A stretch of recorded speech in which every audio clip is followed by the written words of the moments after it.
பிளேட்டில் 1.5 டீஸ்பூன் மிளகாய் தூள், அரை டீஸ்பூன் தனியாத்தூள், 1 டீஸ்பூன் கரம் மசாலா, ஸ்பூன் சோள மாவு, கொஞ்சமாக லெமன் ஜூஸ், கொஞ்சமாக தண்ணி சேர்த்து நல்லா கலந்து விட்டாச்சு.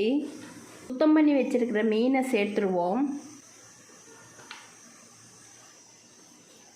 உப்பு நல்லா கலந்து விட்டுடலாம். எல்லாம் ஒன்றும் சேர்த்து நல்லா கலந்து விட்டாச்சு. ஆயிலில் போட்டு பொரிச்சு எடுத்துடலாம்.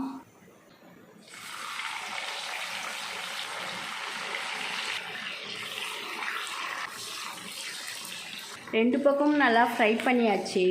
இப்போ பிளேட்டில் எடுத்துடலாம்.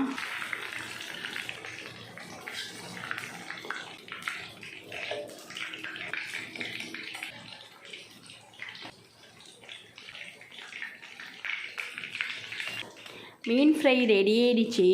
போல் ட்ரை பண்ணி பாருங்கள். தேங்க்யூ.